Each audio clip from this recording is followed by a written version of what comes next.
The smell of bleach hits the back of the throat before the elevator doors finish opening. Beneath it rides burnt coffee, dried blood from a shift ago, and the hum of fluorescent panels nobody has bothered to replace since the budget cuts. Cracked linoleum tile catches the wheels of a supply cart. The cart squeaks. At Station 3, a pair of fingers scrub crusty keys on a yellowed keyboard. Surgical tech, 12 years on this floor. The name tag reads M. Cole. Nobody bothers using it. Dr. Halloran pushes past her without lifting his eyes. His badge shines bright on a lanyard pulled tight against his starched white coat. The badge catches the overhead light like a small sun. He smells like aftershave that costs more than her rent. He drops a chart on the counter. The clip snaps, pages flutter. He gives Cole the kind of address staff use for equipment. Station number, tray task, no first name, no please. Around Halloran, Cole has become furniture, a cart with hands. If you never want to miss a story about ordinary people carrying extraordinary pasts, make sure you are subscribed so the next one finds you. Across the desk, Nurse Janelle Reynolds pops her gum. The pink chew makes a wet snap, 2 snaps for every pointed word. Reynolds has been on this floor for 4 years and treats seniority like a hammer. Her eyes flick across Cole's hands. The flick is enough. Cole is slower than she should be today. Cole will hear about it. Under the pale blue scrubs, dog tags hang against her collarbone. The thin chain bites the skin when she bends. She has worn them for 12 years and not one coworker has ever noticed. The tremor in her left hand wakes up when she is tired. Right now it sits quiet. She cups the tremor in her right palm when it comes. Nobody has caught that either. Somewhere above her left collarbone, a half-moon scar holds the line where shrapnel split her skin in a country whose weather smelled like diesel for months. The scar lies warm under the scrub fabric. The scar turns cold when the air carries the sharp tang of gun oil or burnt cordite. The scar pulls tighter now. The scar is reacting to something her face has not caught up with. Reynolds intercepts her at the supply closet. The nurse smells like peppermint mouthwash layered over cigarettes from her break 10 minutes ago. She drops a stack of linens in Cole's arms without warning. The weight lands hard. Reynolds's voice goes light. Reynolds's voice is always the lightest right before it lands heavy. Cole will run supplies again. Cole will hear it was her fault. Cole will hear Halloran noticed. Cole nods once. She has nodded that exact nod 10,000 times in rooms much louder than this. The nod is not a yes. The nod is a habit carried across years she does not discuss. If a story of a quiet worker hiding a dangerous past has caught your attention, leave a like so the channel knows to keep telling them. Halloran is paging out for room 6. A laparoscopic gallbladder case, 88 minutes scheduled. The patient is 53. Routine. Cole falls in behind her cart, head down, eyes on the floor, marching rhythm in her step that she has never shaken. OR 3 waits at the end of the hall. The surgery lights burn white. The anesthesiologist tends her machine. The patient lies under paper-thin blue drapes. Cole sets the tray. The instruments sound out in her hands the way old songs sound out to a practiced musician. Scalpel, clamp, retractor, suction. Her hands know these names in a different language. Her eyes sweep the OR once. That is the second thing the floor has wrong about her. People in scrubs look at the patient. Cole looks at the exits. 2 doors, 1 cabinet wide enough to hide a body. 1 window with a broken seal anyone could pry in a heartbeat. Her gaze touches each one and moves on. She has done this in every room she has walked into for 12 years. Nobody has noticed. The patient goes under. The room goes quiet. Halloran makes his first cut. Imagine yourself standing in that OR with the door about to crack open. What would your body do before your mind caught up? Drop a comment below and tell us. Then the gunshot sounds. It comes from somewhere down the corridor. The sound is not a movie. It is a real, low, hard bark that punches the air twice. Then comes a third, then 4 more in quick rhythm. The anesthesiologist's hand freezes on her drip. Halloran lifts his head from the cut. There is screaming out in the corridor. A glass door somewhere down the hall gives up its hold. The sound is unmistakable. It is not a small sound. It is the honest, falling sound of a glass door with a man still holding the handle. Cole is already moving, not fast, calm. Her body shifts weight to the balls of her feet without instruction from her mind. The dog tags shift against her chest. The tremor in her hand vanishes. Her spine straightens. Her shoulders square an inch wider. Every line of her body has remembered something. If you love quiet, brave stories and want a steady stream of them, this channel drops new ones every single week. Cole looks at Halloran. Halloran's face has gone the color of old bone. He orders Cole out of the OR. He orders her out now. He orders her out before the unknown reaches the room. He has forgotten the patient bleeding open under his hands. Cole drops the tray without a sound. The instruments ring in a soft percussion. She steps toward the door. The door is the only door between the patient and the corridor. Cold as the math Reynolds will never understand. One door, one hallway, 8 coworkers out there, 3 of them alive maybe, 5 of them not answering. She eases the door closed behind her. The latch catches. She stands against it, sideways, body angled, eyes on the corridor. The smell of burnt cordite reaches her nose from 20 feet away. Beneath it rides sweat, cheap tobacco, gun oil, and the unwashed heat of someone on the run. 3 men step into view at the far end of the hallway.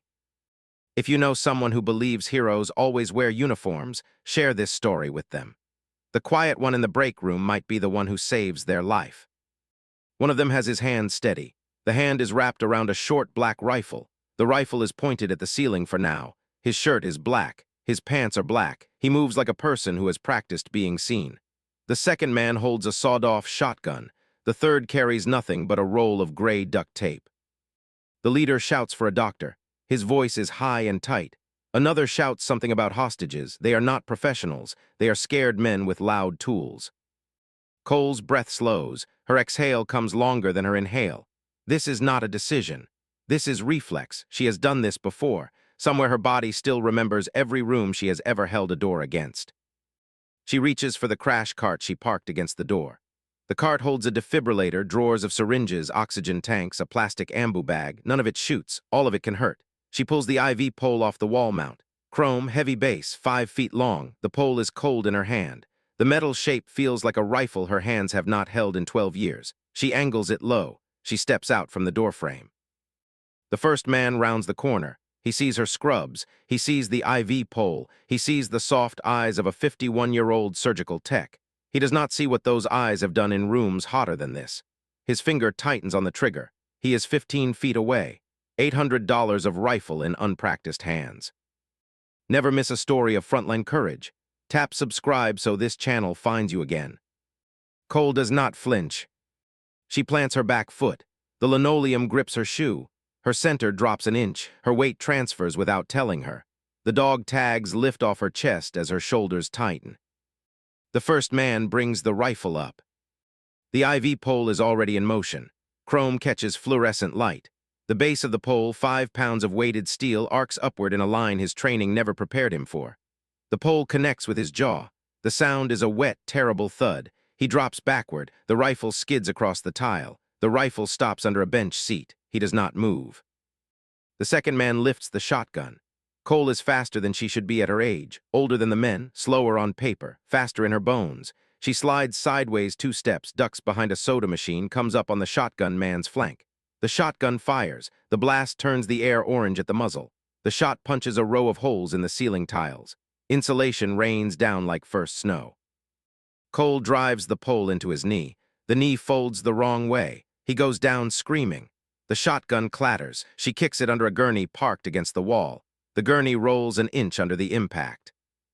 She snatches a saline bag off a nearby IV stand. The bag is 2 pounds of sterile salt water in clear plastic. The bag is heavy enough to do real damage when swung with intention. She heaves it at the second man's head as he tries to rise. The bag bursts on impact. Saline sprays across the tile. The man goes back down hard. His fingers scrabble for the shotgun. He cannot reach it. The gurney has already swallowed the weapon. If this story of a quiet nurse hiding behind a keyboard has you hooked, smash that like button so the channel keeps chasing stories like this one. The third man drops his duct tape. His hands rise. He is the youngest. He is crying. He has not been ready for any of this. Cole does not lower the pole. Stay on the floor. Her voice is the first word she has spoken all day. It is not loud. It is not angry. It carries the kind of calm that does not invite debate. She moves him to his belly with a single knee in his back. She uses a roll of medical tape from her crash cart to bind his wrists. She binds them tight enough that circulation stops. She binds TH. M the way she has bound wounds in countries whose names she will not say. His face presses into the floor. The floor smells like old hemorrhage and floor wax. He sobs once. Then she turns to the man with the destroyed knee. She does not give him comfort. She gives him a single hard look. Tourniquet. She pulls a tourniquet from her belt. She has worn one on her belt for 12 years. Nobody noticed. She applies the tourniquet above his knee. The bleeding slows. The man stops screaming. He breathes. He does not thank her. She secures the first man across the hall. The rifle stays on the floor. The rifle has his fingerprints. The rifle is evidence. She does not touch it again. Imagine yourself holding a wounded stranger's life in your hands. Tell us what that would feel like. Drop a comment below. Her ear catches a weak cough from the doorway of the supply closet, loud enough to be a person, quiet enough to be ignored. Cole crosses the hall in 3 strides. Inside the closet, sitting on the floor among scattered gauze boxes, is orderly Whitfield. Whitfield has gray hair and a coffee thermos in his lap. Whitfield has worked beside Cole on this floor for 9 years. Whitfield is the only person on the floor who has never raised his voice at her. Whitfield's shoulder is bleeding where a bullet grazed him as he ran. The bullet left a long, shallow line. The line weeps slow, thin, pinkish wound fluid. The medical term for it is serosanguinous drainage. Cole knows the term. Cole does not say the term. She crouches. She presses her palm flat against the wound. Her palm is steady. The tremor that woke up an hour ago does not come back. You are going to be fine. Stay down. Whitfield nods once. His eyes stay on her face. The eyes have seen something. The eyes do not name it. Then she walks the corridor to the second nurse station. She finds Donato crouched behind the desk. Donato is shaking. Donato is 26. Donato is the newest hire on the floor. Donato has been here 8 weeks.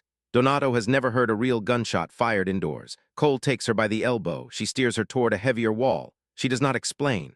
She steers her behind a metal filing cabinet. The cabinet is old and heavy and thick enough to stop what is coming if what is coming arrives. Breathe. Donato breathes. Cole moves Donato past her toward Whitfield's closet. Cole does not tell Donato where to go. The pull of her hand tells her. Donato follows the pull. Then she does the thing Halloran could not do. She returns to OR3. She eases the door open. Halloran stands where she left him. His hand still holds the scalpel. His eyes are wide. The patient's chest is still open. The ventilator still clicks. Click, click, click. Cole steps past him. She picks up the suction. The suction clears the pooling blood at the wound bed. Field stays clean. Halloran's hands have stopped working. Cole's hands have already found their rhythm. Her voice is the second word she has spoken today. It is the voice she used in rooms Halloran cannot imagine. Halloran's hands move on their own. Now, the clamp closes, bleeding stops. The patient breathes through a tube connected to a ventilator. The machine clicks, click, click, click. New stories of frontline courage drop on this channel every week. Stay close, and you will never miss what is coming. On the other side of the OR, behind the closed anesthesia curtain, Cole sees the anesthesiologist. Her name is Dr. Patel. Cole has worked with Patel for 3 years. Patel has 2 small children at home. Patel's hands shake visibly now. Cole does not let her see them shake. Cole takes her by the elbow. She moves her toward the corner. She moves her behind the lead shield. Stay flat, I will come for you. Patel obeys the way soldiers obey. It costs Cole something to give that comfort. It costs more than any surgery she has run. The patient on the table does not know a calm voice is the only thing keeping the room from breaking. Cole turns back to the table. Her fingers find the retractor. The muscle memory lights up like a flashbulb. Halloran's hand has stopped. Cole's hands have not. She works the suction. She works the clamp. She works the retractor. She closes the wound in 11 minutes. The patient's vitals hold. The bleeding has stopped. The ventilator pushes air. The patient will sleep through the night and wake to find her gallbladder gone and never know who saved her. If this quiet kind of bravery hit you, leave a comment telling us what you would have done in Cole's shoes. Cole walks the corridor with the rifle in her hands. She has not held a rifle in 12 years. Her fingers wrap the grip. The muscle memory returns like an old song no one played in a long time. The rifle sits in her shoulder pocket without adjustment. The stock meets her collarbone where the dog tags sit. The weight is familiar. The weight is older than her time on this floor. The weight remembers. She checks the MAGA. Zine, the magazine seats with the click she has known in dreams. 12 rounds in total. She is not the woman Halloran sees in the break room. She is not the woman Reynolds calls slow. She is the woman her call sign answered when doors needed holding. Her eyes sweep the corridor, 2 doors clear, one still holds a body. The stairwell door hangs open. A fourth man lies crumpled on the landing. He is unconscious. He is breathing. Cole steps over him. He is not her problem for the next 90 seconds.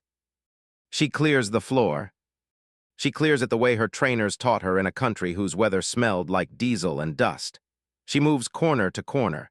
She calls her movements before she enters. She does not shout. She does not need to. Her breathing carries the information to anyone listening. Clear, clear, clear. The word rings off the tile. 3 hallways, 3 rooms. One of them holds 3 nurses alive under a table. Cole kneels. Rays, Donato has joined them. Whitfield sits propped at the closet door with Cole's jacket pressed to his shoulder. They are hurt in different sizes. They are alive. Whitfield's eyes have not left Cole's face since she returned. Whitfield's mouth will not open. Whitfield has nothing to say that her face has not already said. It is mine, stay down. Her voice is the 3rd word she has spoken today. The nurses obey. They obey because something in Cole's voice carries years they cannot see. They stay down. They do not ask questions. She clears the rest of the floor. If you want more stories like this one delivered straight to your feed, tap subscribe before you go. She ends up at the loading dock. The loading dock door hangs open. A black sedan sits in the alley. The sedan is empty. The driver is gone. The men who came through that door were running from something. They were running into something worse. They found it in scrubs. Cole holds the dock door until she hears the sound she has been waiting for. The sound comes from far away, then closer. A helicopter. The rotors cut the air above the parking garage. The downwash pushes dust through the broken dock door. Cold night air rushes in.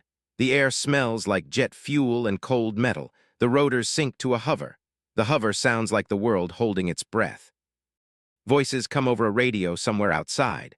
The voices use words Cole has not heard on this floor. 1013, floor secure, request overwatch. Then a different voice answers. Roger, hot insert, breachers ready, pushing primary. Then a 3rd voice carries through cold radio static. The 3rd voice carries the comm of someone who has cleared 10,000 rooms. All call signs, be advised commander is on frequency, acknowledge.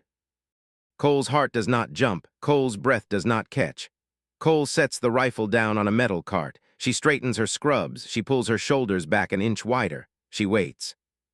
If this story of frontline comm under fire has pulled you in, smash that like button so the channel knows to keep going. The breaching charge is small. It is shaped like a brick. It is placed against the dock door frame. The lead man steps back. He wears night vision goggles flipped down over his eyes. The goggles make his face green. His plate carrier, that is his heavy bulletproof vest with steel plates inside, holds spare magazines. American flag patch on his shoulder. He carries an M4 rifle in his hands with green laser lines cutting faint beams across the dusty floor. A 2nd shooter covers from behind the loading dock wall. A 3rd carries a short shotgun for door work. The lead man lifts his hand. He counts down with his fingers, 3, 2, 1. Charge. The breaching charge detonates. The door becomes a fountain of broken glass. The glass falls like horizontal snow. The glass catches the helicopter's floodlights and throws rainbows across the floor. The night air rips into the room with a roar.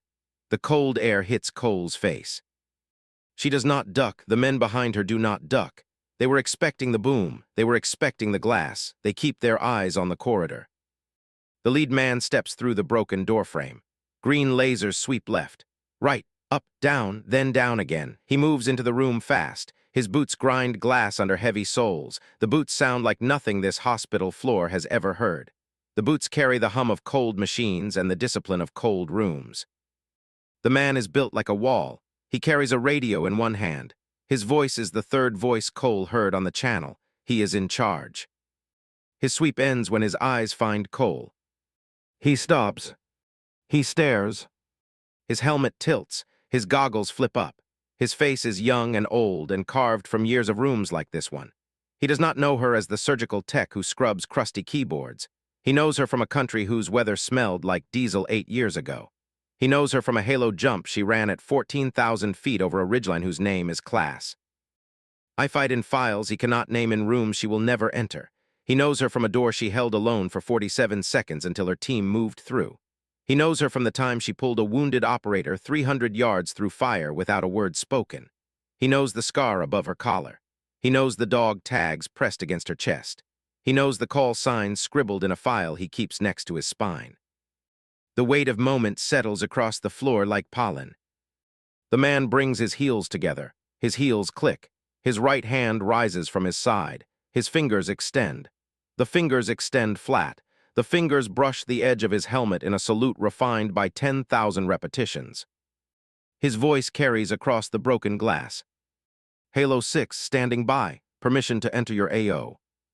The other shooters stop their sweep. Their eyes find Cole. Their eyes find the salute. Their eyes find the rifle resting on the cart. The rifle is hers, the cart is hers, the room is hers. One by one they salute. Heels click, hands snap, eyes harden, shoulders square. The salute does not tremble. The salute belongs to something larger than this hospital. The salute belongs to 10,000 repetitions across 10,000 rooms. Cole returns the salute. Her hand rises, her fingers extend.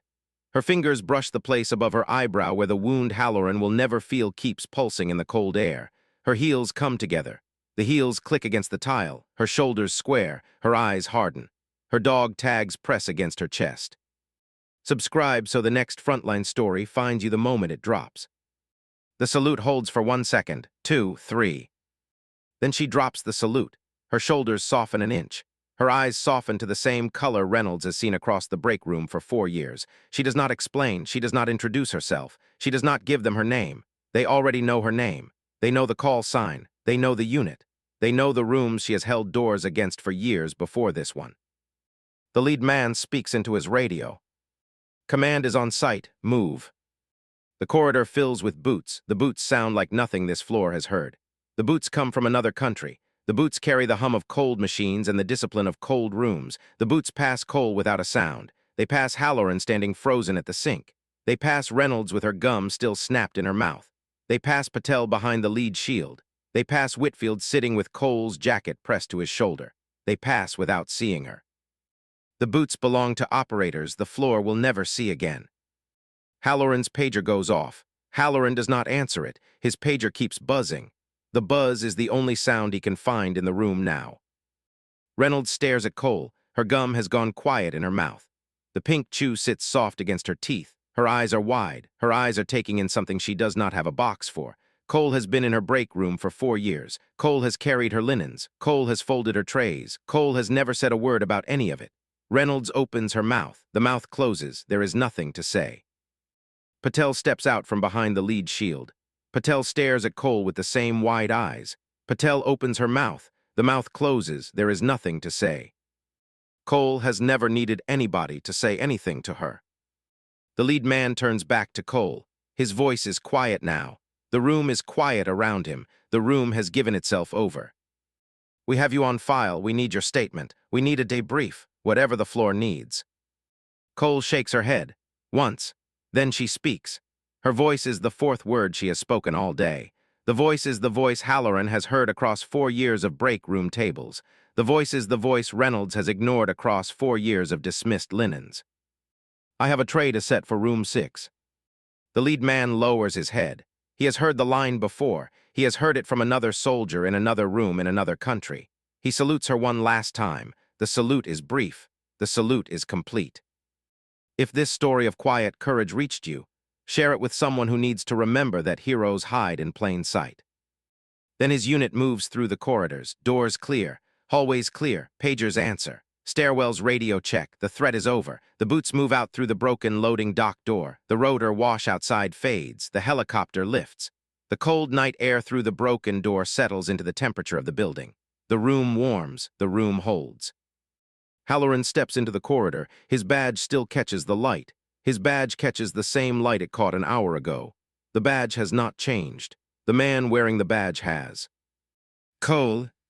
This time her first name comes with no chart attached. The first name hangs in the air. The first name is the smallest word Halloran can offer. Cole turns her head. Her eyes are the soft eyes of the surgical tech the floor has known for 12 years. She does not reveal anything more. Room 6 is waiting, doctor. Halloran's face tightens an inch. Then the inch softens. The doctor walks toward room 6. The doctor walks there on his own 2 feet. The rifle resting on the cart behind Cole catches the corner of his eye. The rifle does not belong to a nurse. The rifle no longer belongs to anyone Cole cares about.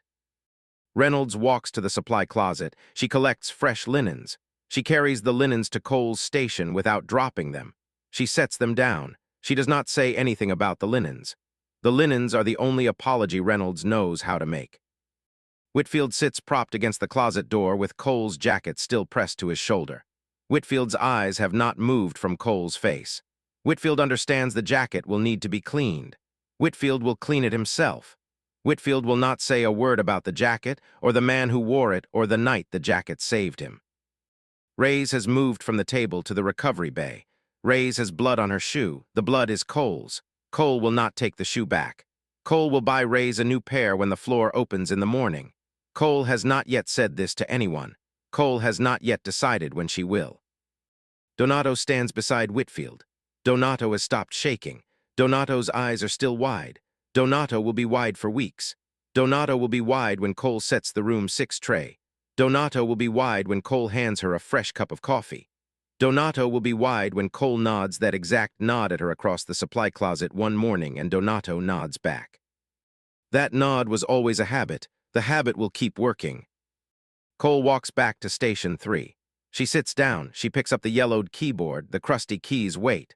The monitor shows the room 6 tray line blinking on the screen. The hospital has resumed.